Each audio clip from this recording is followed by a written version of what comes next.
2 நாளாகமத்தின் புஸ்தகம் 17வது அதிகாரம் எடுத்துக்கொள்வோம். இதில் 1ஆம் வசனம் வாசிப்போம். அவன் ஸ்தானத்திலே அவன் குமாரனாகிய யோசபாத் ராஜாவாகி இஸ்ரவேலுக்கு விரோதமாக பலப்பட்டான்.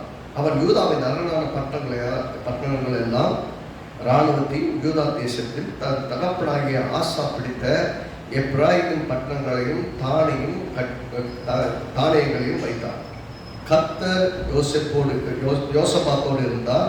அவன் பாகான்களை தேடாமல் தன் தகப்பனாகிய தாவீது முன்னாட்களில் வழிகளில் நடந்து தன் தகப்பனாகிய தேவனை தேடி இஸ்ரவேலுடைய செய்கையின்படி நடவாமல் அவருடைய கற்பனையின்படி நடந்து கொண்டான். ஆகையால் கர்த்தர் அவன் கையில் ராஜ்யபாரத்தை திடப்படுத்தினார்.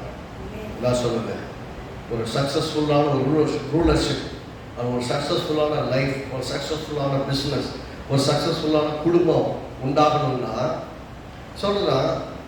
அவங்க அப்பா இருந்துட்டாரு.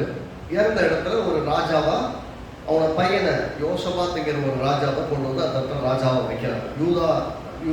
அதாவது ராஜ்யம் இஸ்ரேல் ஜனங்கள், இஸ்ரேல் தேசத்தில் 2 ராஜ்யமாக இருக்குது. ஒன்று யூதா ஒரு ராஜ்யம், ஒரு கோத்திரம். மற்ற 10 கோத்திரங்கள் சேர்ந்தது இஸ்ரவேல் ஒரு ராஜ்யம்.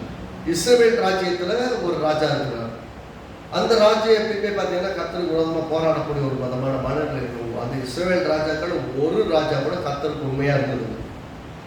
தேவ ஜனங்கள், தேவனால் தெரிந்து கொள்ளப்பட்டவர்கள், ஆனால் தேவனுக்கு உண்மையாக இருந்ததே இல்லை. ஆனால் யூதா ராஜ்யம் கொஞ்சம் அப்ஸ் அண்ட் டவுன்ஸ் இருக்கும். அப்பப்போ மண்டகருக்கு பிடிச்சிக்கணும், ஏதாவது பண்ணி வைப்பாங்க. கர்த்தர் ஏதோ வகையில் சரி பண்ண பார்ப்பாரு, சில விஷயம் இன்ட்ராக்ட் பண்ணுவார். சில உண்மையாக இருப்பாங்க, ரொம்ப உண்மையாக இருப்பாங்க. ரொம்ப உண்மையான அவனை மாதிரி ஒரு ஆள் கிடையாதுன்னு சொல்கிற அளவுக்கு ரொம்ப சூப்பராகவும் இருப்பாங்க. அப்படியும் இருப்பாங்க. இந்த யோசபாத்தை பற்றி சொல்லும்போது 3ஆம் வசனத்தில் சொல்லுது, 2:4-17 கர்த்தர் யோசபாத்தோடு இருந்தார். ஏனென்றால் அவன் பாகால்னா இன்னொரு தெய்வ வழிபாடுகளை அந்த காலத்தில் பின்பற்றின மக்களை தேடாமல் தன் தகப்பனாகிய தாவீதின் முன்னாட்கள் வழியில் நடந்து அப்படின்னா, தாவீது முன்னாடி யார் தெய்வம் நினைச்சான்?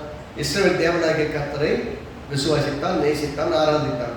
அவனுடைய வழியில் நடந்து தன் தகப்பனாகிய தேவனுடைய தேடி. எனக்கு எல்லாம் கவனிக்கணும். முதல்ல உன்னை தேடலை சொல்லும்போது, உன்னை தேடலை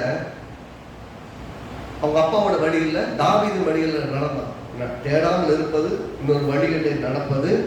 அடுத்து தன் தகப்பனுடைய தேவனை தேடி அப்படின்னா தன் தகப்பனாகிய தாவீதுடைய தேவனை தேடினான், தேடுறது. அடுத்து இஸ்ரவேலுடைய செய்கையின்படி செய்யாமல் அப்படின்னு இஸ்ரவேல் ஜனங்களுக்கு அவங்க தேவ ஜனங்கள் தான், தேவ ஜனங்களை போல வாழல. அதனால எப்பயுமே கிறிஸ்தவங்க இவங்க சரியா வாழல, அதனால ஏசப்பாவே தப்புன்னு நினைக்கிற அந்த மனதில் வரக்கூடாது. எப்பயுமே கர்த்தர் நல்லவர், எப்பயுமே கர்த்தர் நல்லவர். நம்ம யாரை தேடுறோம்னா கர்த்தரை தான் தேடுறோம், மனுஷன் அல்ல. இந்த ஊழியக்காரன் சரியில்லை, இல்லை இந்த விசுவாசி சரியில்லைன்னு யாரையாவது அட்ரஸ் பண்ணி, ஆகவே எனக்கு இயேசு தேடவே பிடிக்கல அப்படின்னு சொன்னால் அதை விட ஒரு பெரிய தப்பு வேற ஒன்றும் வளர்க்கல. பார்த்தீங்கன்னா பஸ்ஸில் போகுது, ஒரு நாளைக்கு ஒரு 1000 பஸ் ரோட்டில் ட்ராவல் ஆகுது. அது ஒரு பஸ் விபத்து நடந்ததுனால நான் பஸ்லேயே ஏற மாட்டேன்னு சொன்னேன். எப்படி ஒருத்தர் அக்ரஷனாக வண்டி ஓட்டிட்டு போகிறான். இந்த மாதிரி ஓட்டாடுறதுனால ரோட்டில் வண்டி ஓட்ட எனக்கு பிடிக்கலன்னா நம்ம வண்டி இருக்கிற இடத்துல இருக்க வேண்டியதான், வாழ்க்கை முன்னேறவே. அப்படின்னா என்ன சொல்ல வருகிறேன்னா, நம்ம சுற்றி எல்லாம் வித்தியாசமா இருப்பாங்க, வித்தியாசமான மனநிலைகளோடு இருப்பாங்க, சரியில்லாத ஆட்களும் இருப்பாங்க, சரியில்லாத ஊழியக்காரங்களும் இருப்பாங்க, பாஸ்டர் கூட இருப்பாங்க. நம்ம பாஸ்டரை பார்த்து இயேசு ஆராதிக்கல, இயேசுவை ஆராதிக்கிறோம். எப்பயுமே நம்மளோட வாழ்க்கை ஒரு தீர்மானம் இருக்கணும். எந்த மனுஷனும் எனக்கு ரோல் மாடல் கிடையாது, இயேசு மட்டும் தான் எனக்கு ரோல் மாடல். இயேசுவை மட்டும் நம்பி பாருங்க, உங்க லைஃப் ஸ்டைல வேற மாதிரி இருக்கும். இந்த உலகத்தின் மக்களை மாதிரி இருக்குமே, நீங்க வாழ்றது வித்தியாசமா இருக்கும். அவங்களுக்கெல்லாம் நீங்க பைத்தியக்கார மாதிரி தெரியும். எப்படி இயேசு விசுவாசத்தை இயேசுவோட வாழ ஆரம்பிச்சிங்களோ உங்க லைஃப் ஸ்டைலே மாறி போயிடும். பார்க்குறவங்க உங்களுக்கு என்னாச்சு, நல்லா தந்துடுங்க, நேற்று நல்லா தந்துடுங்க, இன்னைக்கு என்னாச்சுன்னு கேட்பாங்க. ஏன்னா இப்ப விசுவாசிக்கிற விதம் வேற, பேசுற விதம் வேற, தேடுகிற விதம் வேற, நம்புகிற நம்பிக்கை லெவல வேற.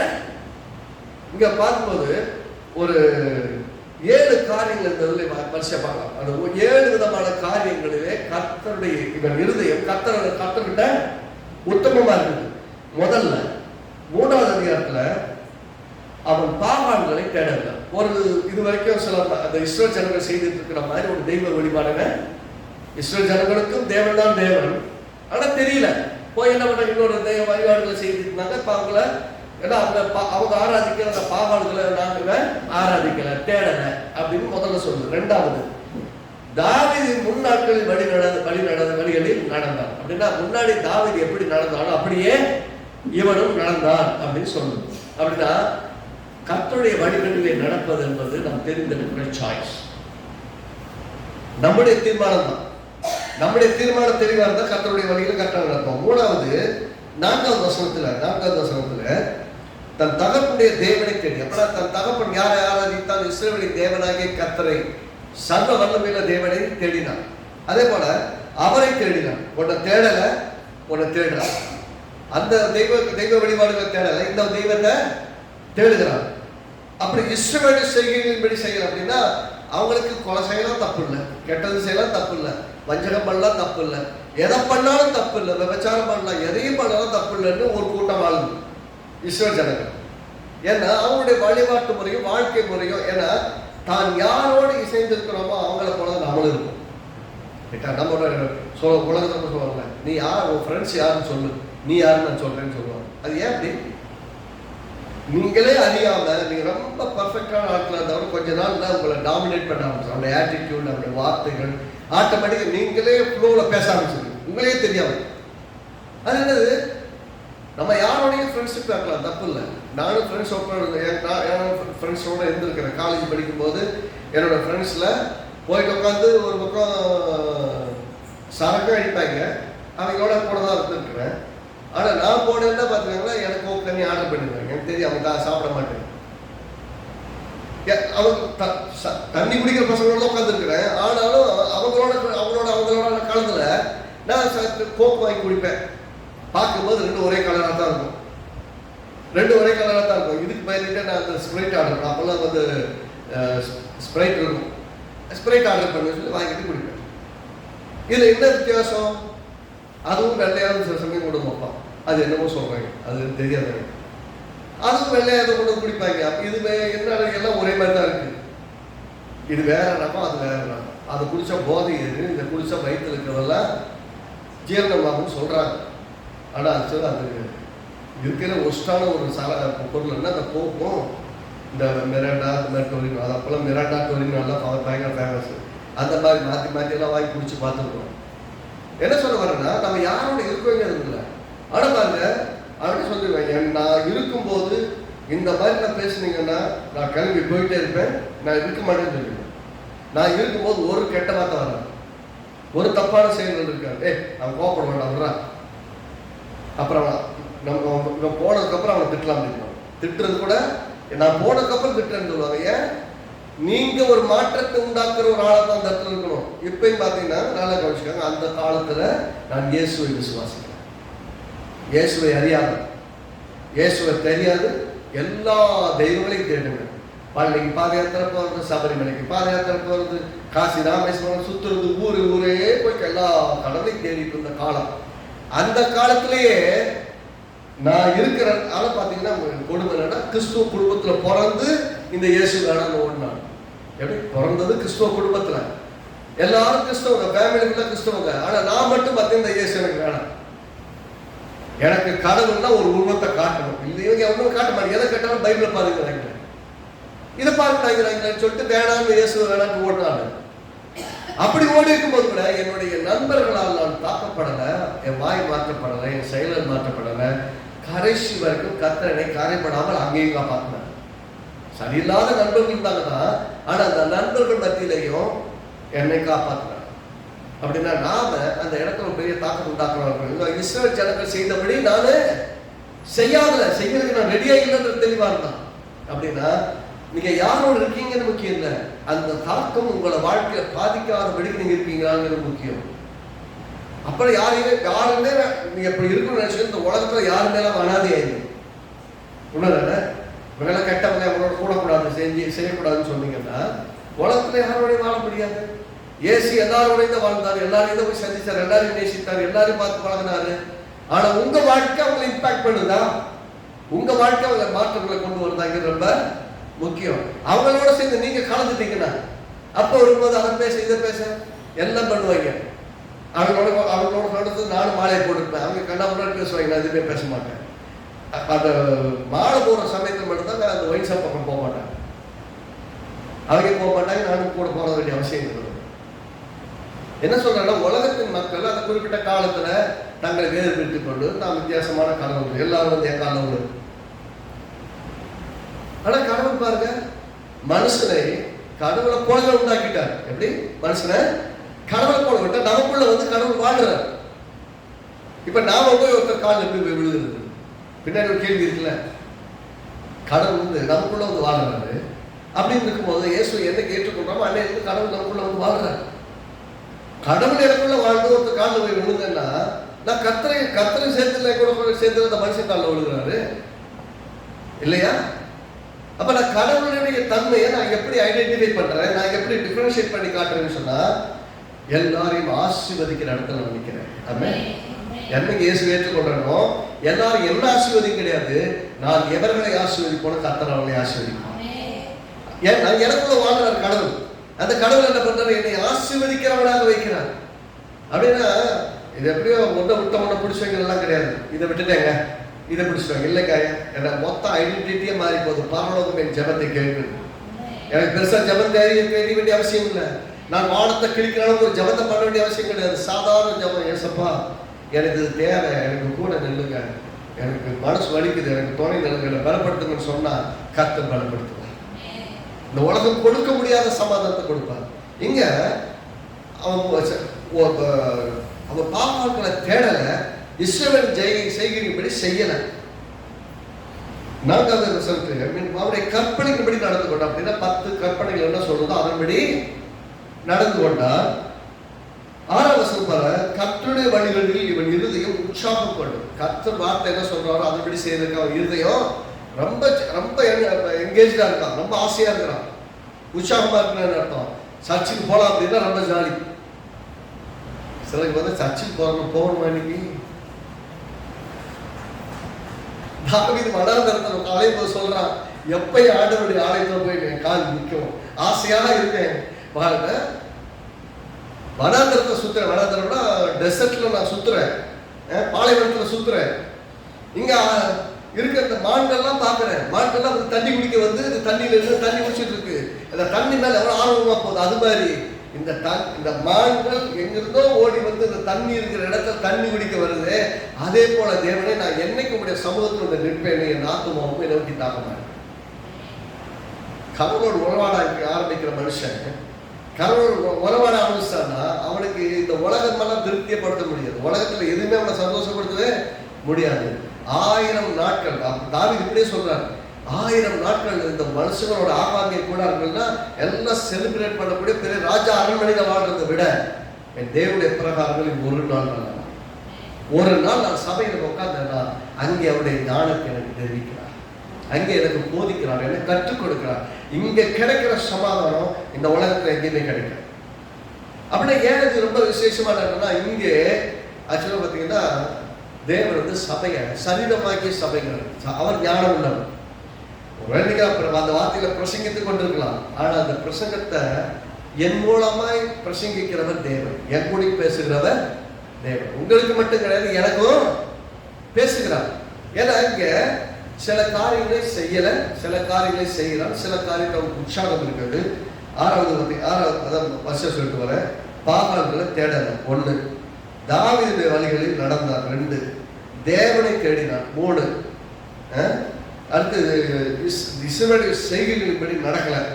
அது 4, அவருடைய கற்பனையின்படி நடந்தால் 5, கற்பனையின்படி நடந்தால் என்பது 5. 6ஆம் வசனம் அவருடைய கர்த்தருடைய வழிகளில் அவன் இருதயம் உற்சாகமா செஞ்சான். சும்மா ஏனோ தானோ இல்லை, கடமைக்கு சொல்லிட்டாங்க வேற வழி இல்லைன்னு அப்படி செய்யல, உற்சாகமா செய்தான். 6, 7ஆம் வசனம் அவன் அரசாண்ட 3ஆம் வருஷத்தில் யூதாவின் பட்டணங்களில் உபதேசம் பண்றவர்களுக்கு ஆட்களை ஏற்படுத்தினான். வசனங்களை பிரசங்கம் பண்றதுக்கு, இந்த கர்த்தருடைய கற்பனைகளை போதித்து கற்றுக் கொடுப்பதற்கு ஆட்களை ஏற்படுத்தினார். அதாவது நான் மட்டும் விசுவாசித்து வாழ்ந்தா பார்த்தாது, என் ஜனங்கள் எல்லாரும் விசுவாசித்து வாழணும். ஒரு ராஜா அவனுக்கு என்ன வரி வந்தா போதும், உள்ள மாடு மாளிகை கூட போகிறதுக்கு உட்காந்தா போதும் இல்லை, அவனுக்கு எதுக்கு கடவுள் தேடுற வேலையெல்லாம் எனக்கு தேவையான உட்காரலாம்ல. அவன் ராஜாவா அபிஷேகம் பண்ணப்பட்டு ராஜா உட்காண்டா சில காரியங்களை நான் செய்வதில்லை என்பதில் உறுதியா இருக்கிறான், சில காரியங்களை செய்வதில் ரொம்ப உறுதியா இருக்கிறான், அதை செய்வதில் ரொம்ப உற்சாகமா இருக்கிறான். அதுவும் பார்த்தீங்கன்னா நான் கற்றுக்கொண்டதை இந்த மக்கள், உலகத்தில் இருக்க என் ஜனங்கள், என் விசுவாசத்தில் இருக்க ஜனங்கள், நாட்டில் இருக்கிற எல்லா ஜனங்களும் அறிந்து கொள்ளதான் அதில் வாழணும்னு யூதா பட்டணங்கள் என்கிறோம் கர்த்தருடைய வார்த்தை, இந்த வேத புஸ்தகத்தை போதிப்பதற்கு ஆட்கள் ஏற்படுத்துகிறார். அவன் சுயநலமாக யோசிக்கிறான்.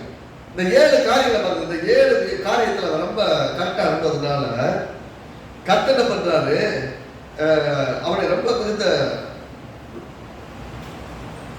10ஆம் வசனம் பாருங்க. 10ஆம் வசனம், இந்த 7வது வசனத்துல 7வது பாயிண்ட்ல பாருங்க, ரொம்ப வசனம் பாருங்க. ஏன்னா யூதாவை உபதேசித்து கர்த்தருடைய வேத புஸ்தகத்தை வைத்துக் கொண்டு யூதாவின் பட்டணங்கள் எல்லாம் திரும்பி ஜனங்களுக்கு போதித்தார்கள். ஏன் ரோடெல்லாம் போய் கர்த்தருடைய வசனத்தை சொல்றாங்க? ஏன் சுவிசேஷத்தை பிரசங்கிக்கிறாங்க? பைத்தியமா பிடிச்சிருக்கு இல்லை, இவங்க ஆசீர்வாதமா இருக்கணுங்க ஆசை. அதனால போய் அங்கங்க போய் இந்த சுவிசேஷத்தை போய் இன்னைக்கும் சொல்லி வசனத்தை பிரசங்கிட்டு இருக்காங்க. கர்த்தருடைய நேசிக்கிறான்னு ஏன் சொல்றாங்க? அதுதான் இவன் பண்றான் இல்லையா? இதை பண்ணதுனால என்ன நடக்குது? இவன் பண்ண விஷயத்தை பாருங்க, தேவனுக்கு அடுத்தவர்கள் உண்மையா இருக்கிறான். 10ஆம் வசனம் எப்படி சொல்றது? யூதாவை சுற்றி இந்த தேசங்களுடைய ராஜ்யங்கள் மேலெல்லாம் கர்த்தரால் உண்டான பயங்கரம் வந்ததினால் யோசபாத்தோட யுத்தம் பண்ணாது இருந்தான். இவன் சென்ட்ரல் இருக்கிறான், இவன் விசுவாசப்பட்ட மனுஷனா இருக்கிறான், இயேசுக்காக தேவனுக்காக வாழ்கிறவனா இருக்கான். இந்த கடவுளை தவிர நான் எதுவும் தேடுறது இல்லப்பா, இந்த கடவுளுக்கான வைராக்கியம் நான் வாழ போறேன், இந்த கடவுளை பத்தி உலகத்துக்கு எல்லாத்தையும் சொல்ல போறேன், என் தேசத்தின் மக்களுக்கெல்லாம் நான் சொல்ல போறேன். என் பக்கத்து நாடு இஸ்ரேல் தேசத்துல எல்லா விதங்களையும் செய்யறாங்க, அந்தபடி நான் செய்ய போறது இல்லை. எங்க அப்பா ஆண்டவர் தேடினாரு, அதே எப்படிதான் நான் ஆண்டவர் தேட போறேன் அப்படி உறுதியா நிக்கிறான். இவன் வசனங்களை போதிக்க வைக்கிறான். இவன் பண்ணது வசனங்களை போதிக்கிற வேலையை செஞ்சா என்ன நடந்தது? கர்த்தரால் பக்கத்து தேசங்களுக்கெல்லாம் பயங்கரம் உண்டாச்சு.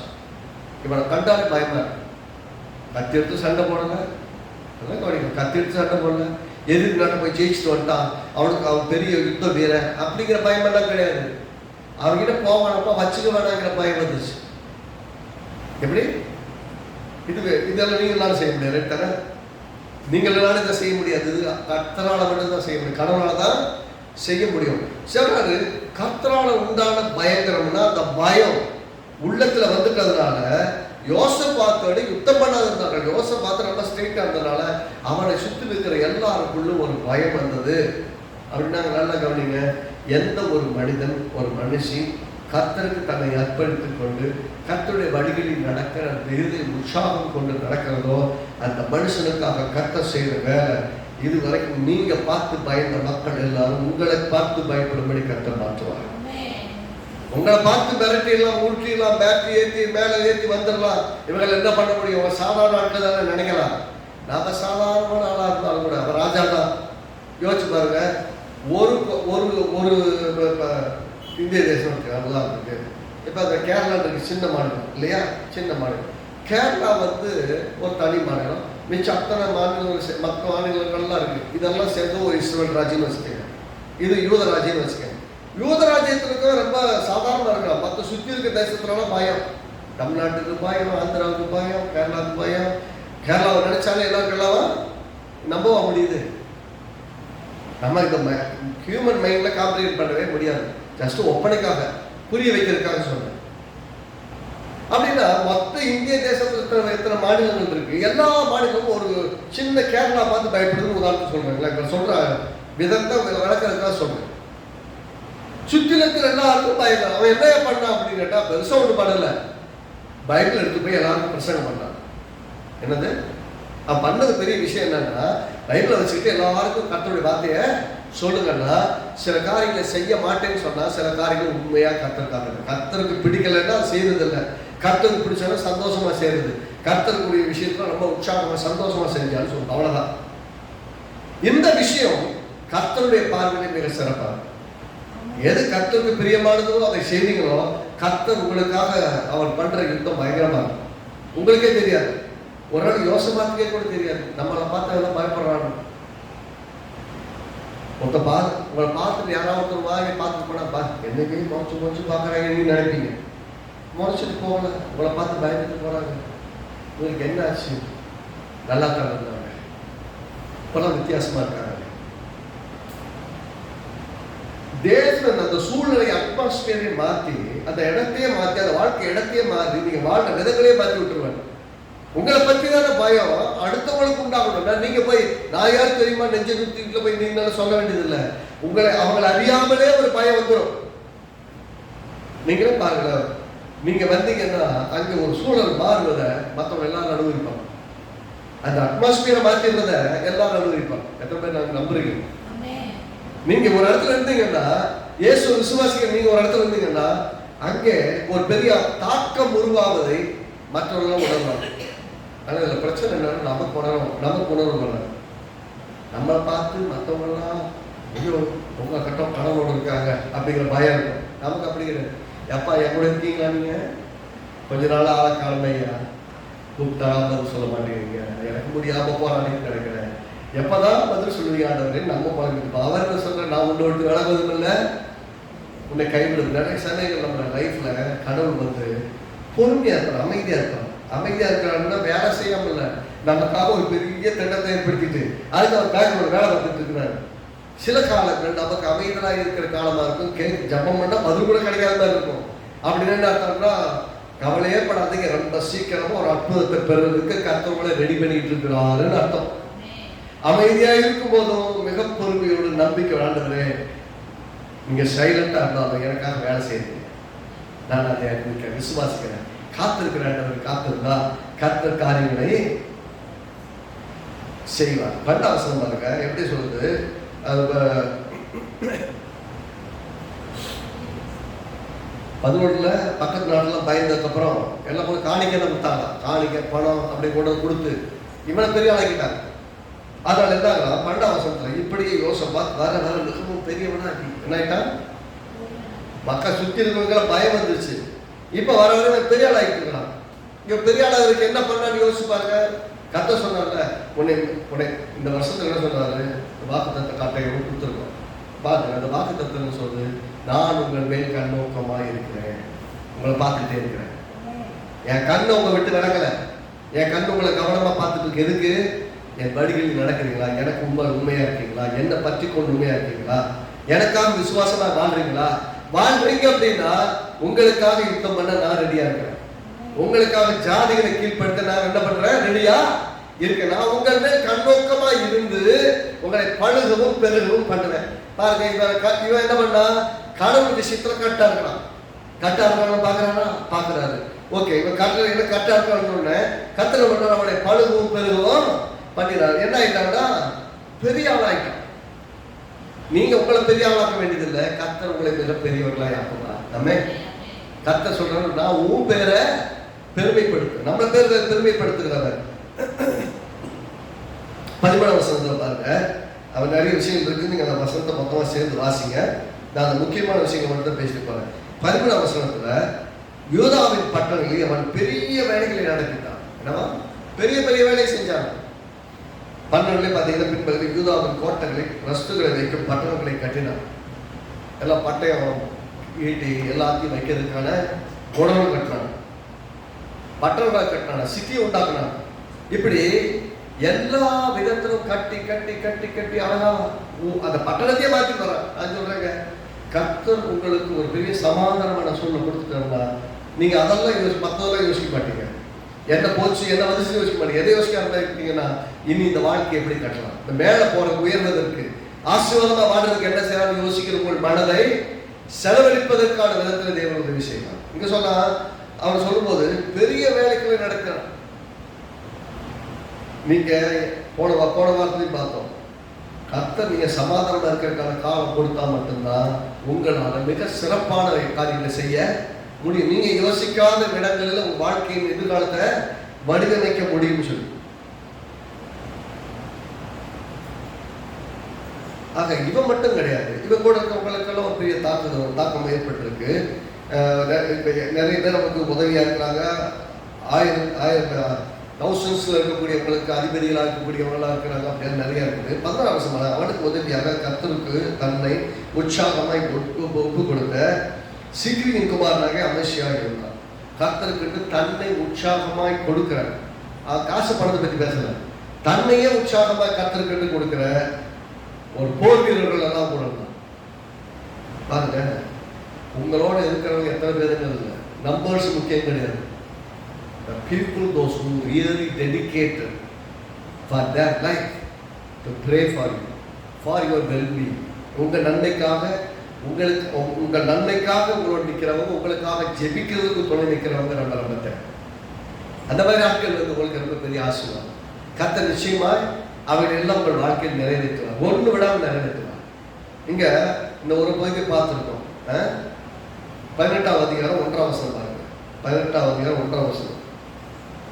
இந்த 1ஆம் வசனத்தோடு நிப்பாட்டுவோம், அடுத்த வாரத்தில் தொடருவோம். இன்னைக்கு கொஞ்சம் லேட் ஆயிடுச்சு. அடுத்த வாரத்தில் கரெக்டாக 8:30 முடிஞ்சது. 1ஆம் வசனம் எல்லாம் சேர்ந்து வாசிப்போம். யோசபாத்துக்கு மிகுந்த ஐஸ்வர்யமும் கனமும் உண்டாயிருந்தது. எல்லாம் சேர்ந்து சொல்லுங்க. யோசபாத்துக்கு மிகுந்த ஐஸ்வர்யமும் கனமும் உண்டாயிருந்தது. திரும்ப சொல்லுங்க. யோசபாத்துக்கு மிகுந்த ஐஸ்வர்யமும் கனமும் உண்டாயிருந்தது. நம்ம என்ன பண்ணணும்? விசுவாசத்தோடு சொல்லணும். எனக்கு உங்க பேரை போட்டு டேவிட்டுக்கு மிகுந்த ஐஸ்வர்யமும் கனமும் உண்டாயிருக்கும். உண்டாயிருந்ததுல இது எங்களுக்கு உண்டாயிருக்கும். நீங்களும் சேர்ந்து உங்க பேரை ஏன்னா கர்த்தருடைய வசனத்துல ஒரு எழுத்த கூட்டக்கூடாது, குறைக்கூடாதுன்னு சொல்லியிருக்கிறாரு. அப்படி இருக்கும்போது உங்க பேரெல்லாம் போட்டு வாசிக்கிறது நியாயமாயான்னு கேட்டீங்கன்னா அந்த வசனம் யோசபாத்துக்கு சொன்னது இல்லை, நமக்கு சொன்னது. கர்த்தர் அந்த யோசபாத்து இப்படி எல்லாம் இருந்தா, அவனை இப்படி எல்லாம் பண்ணாருன்னு அர்த்தம். நாம் இப்படி எல்லாம் இருந்தா நமக்கு இப்படி எல்லாம் பண்ணுவாருன்னு அர்த்தம். அப்ப இது யோசபாத்து சரித்திரம் கிடையாது, நம்முடைய சரித்திரம், நம்மை குறித்த கிறிஸ்டியன் சொல்றாரு. யோசபாத்துக்கு மிகுந்த ஐஸ்வர்யமும் கனமும் உண்டாயிருந்தது சொல்றது இல்லையா? நாம உரிமை பாராட்டுவோம் அந்த வாக்கு தத்தத்தை இயேசுவின் நாமத்துல. ஏன்னா நமக்காக இயேசு சிலுவையில் மரித்திருக்கிறார்ல. இந்த இடத்துல உங்க வாக்கு உங்க பேரை போட்டு எங்கெல்லாம் பைபிள் படிக்கும் போது ஏதோ கதை பிடிக்கிற தரிச்சு போகக்கூடாது. எல்லா இடத்துலையும் உங்களை இணைத்து உங்க லைஃப் பார்க்க கத்துக்கொள்ளணும். அதுதான் பைபிள். பைபிள் எல்லாரும் வாசிக்கிற மாதிரி வாசிக்காது, எல்லா கிறிஸ்தவங்களும் வாசிக்கிற மாதிரி வாசிக்காது. எல்லா கிறிஸ்தவங்களும் என்ன சொல்லுவாங்க? இது ஆபிரகாமுக்கு, இது ஈசாக்குக்கு, இது யாக்கோபுக்கு, அது தாவீதுக்கு. உங்களுக்கு என்ன யாருக்கு ஒன்றும் கிடையாது. வேதம் சொல்ற வேத எழுத்துக்கள்லாம் தாய் ஆவியினால் நமக்கு அருளப்பட்டிருக்குது. எதுக்குன்னா கெட்டவனை பார்க்கறியா, அந்த கெட்ட காரியத்தை செய்யக்கூடாதுன்னு கர்த்தர் கற்றுக் கொடுக்குறாரு. நல்லவனை பார்க்கறியா, அவன் நல்லவன் எப்படி நல்ல நேரத்தில் வாழ்ந்து கர்த்தருடைய ஆசீர்வாதத்தை சுதந்திரம் கொண்டு வாழ்ந்தா அந்த மாதிரி நீ இருந்தா உன்னுடைய வாழ்க்கையும் ஆசீர்வாதமா இருக்குங்கிறதுக்கு அது நமக்கு முன்பாக வைக்கப்பட்டிருக்கிற தரிசனம், நமக்கு முன்னாடி வைக்கப்பட்டிருக்கிற காரியங்கள். அப்ப புரிந்து கொள்ளும்போது ஆண்டவரே இங்க வாசிக்கும் போது 7 காரியத்தை வாசித்தோம். அம்மா ஆண்டவரே யோசபாத்தோடு கர்த்தர் இருந்தார். 3ஆம் வசனம் எப்படி ஆரம்பிக்குது? கர்த்தர், அதாவது 17ஆம் அதிகாரம் 3ஆம் வசனத்தை எப்படி ஆரம்பிக்குதுன்னா கர்த்தர் யோசபாத்தோட அங்க ஆதியாகமத்துல தான் கர்த்தர் யோசேப்போட இருந்தார்னு ஆரம்பிக்கும் இல்லையா? அப்ப அவன் வந்து ஆபிரகாமின் சந்ததி, ஈசாக்கின் சந்ததி, யாக்கோபின் சந்ததி. அவன் ரைட், ஓகே. இவன் கூட அப்படின்னா சந்ததி வித்தியாசம் கிடையாது. கர்த்தருக்கு எந்த ஒரு மனுஷன் உண்மையா இருப்பானோ அவனோட கூட கர்த்தர் இருப்பார். கர்த்தர் யோசேப்போடு இருந்தார், இங்க கர்த்தர் யோசபாத்தோடும் இருந்தார். அப்படின்னா யாரெல்லாம் வித்தியாசம் கிடையாது. இங்க சொல்லும் போது நீங்க வாசிக்க கர்த்தர் உங்க பேரை போட்டு தாவீதோட இருந்தா இருக்குதா, அதுதான் நான் உரிமை பாராட்டி எடுத்துக்கொள்வது. கர்த்தர் என் கூட இருக்கிறார். நீங்க எப்படி சென்ஸ் பண்ணுவீங்க? வீட்டில் வந்து கணவனா மனைவியை வந்து ஒருத்தர் வந்து ஐ லவ் யூ சொன்னா மட்டும்தான் லவ் பண்றாங்கன்னு நினைச்சுக்கிறதா, இல்லை நேசிக்கிறேன்னு நினைச்சுக்கிறதா? சில ஆட்கிட்ட முடிச்சு போட்டாலும் வார்த்தை வராது, முடிச்சு போட்டாலும் வார்த்தையே வராது. அதுக்கு என்ன பண்ணலாம்? முடிச்சு போட்டாலும் வராது. அது அவருக்கு சொல்லிட்டு போலாமா? சரி, இந்த ஆளு வேலைக்க மாட்டான், ஆண்டவரே உங்களுடைய நாமத்தை நான் உண்மையாக நேசிக்கிறேன், என் கணவன் உண்மையா என் மனைவியை நான் நேசிக்கிறேன். கர்த்தர்ட்ட சொல்லுங்க, இந்த நேசத்தை என்னைக்கு நான் காப்பாத்திக்க உதவி செய்யுங்க. இல்ல இந்த உலகம் வந்து அப்படி இருக்காது. நல்லா கவனிங்க, உலகத்தில் இருக்கிறவங்க அன்பை அற்பமா பார்க்கக்கூடியவங்க. ஆனா கர்த்தருக்குள்ள இருக்கவங்க அன்பை விலையேறப்பட்டதா பார்ப்பாங்கன்னா, தகுதி இல்லாத எனக்கு தேவன் இவ்வளவு அன்பு செலுத்தி எனக்காக சிலுவையை மரித்து என் மணவாளனாக அவர் இருக்கிறார். அவர் தான் மணவாளன். அவர் தான் இருக்க மணவாளனா இருக்கிறாருன்னா ஒரு நாள் போய் அங்க இருக்க போற அவரோட கூட வாழ போறேன். நீங்க புகுந்த வீடு, வந்த வீடு, பிறந்த வீடுலாம் இருந்தாங்க. எந்த வீடு கிடையாது. மொத்த வீடு தான் நமக்கு நிரந்தரம். கடவுளாகி ஆண்டவருடைய பிரசன்னம். பரலோகத்துல போய் வாழ போற வீடு தான் நிரந்தரமான வீடு. இந்த உலகத்துல குடும்பம் வேணும், கணவன் வேணும், மனைவி வேணும், பிள்ளைகள் வேணும், சந்ததிகள் வேணும், ஆசீர்வாதம் வேணும், ஐஸ்வர்யம் வேணும். அது தேவன் நமக்காக வைத்திருக்கிற ஆசீர்வாதங்களுக்கு ஒரு பகுதி. ஆனா இது அல்ல நிரந்தரம். பரலோகம் தான் நமக்கு நிரந்தரம். அப்ப அங்க போய் வாழ போறோம். இங்க கூட யோசபாத்தோடு கூட கர்த்தர் இருந்தாரு. வாசிக்கும்போது ஆண்டவரே யோசபாத்தோடு கர்த்தர் இருந்தார். ஏன் கர்த்தர் இருந்தாரு? அவன் மத்ததெல்லாம் தேடல, கர்த்தரை தேடல. எதை தேடல? அவங்க பண்ணுகிற இஸ்ரவேல் ஜனங்கள் பண்ணுகிற மரபின்படி அங்க பாத்தீங்கன்னா இஸ்ரவேல் ஜனங்களுக்கு என்ன பிரச்சனைன்னா அவங்க பாகான்னு ஒரு தெய்வத்தை அவங்க உருவாக்கிட்டு நல்லா யோசிங்க. அவங்களே உருவாக்கி ஒரு கடவுளை வச்சுக்கிறாங்க. அந்த கடவுளை தேடி ஓடி இருக்காங்க. அவங்க யாரும் தெரியும்? இஸ்ரவேலின் தேவனாகிய கர்த்தர் நல்லா தெரியும்.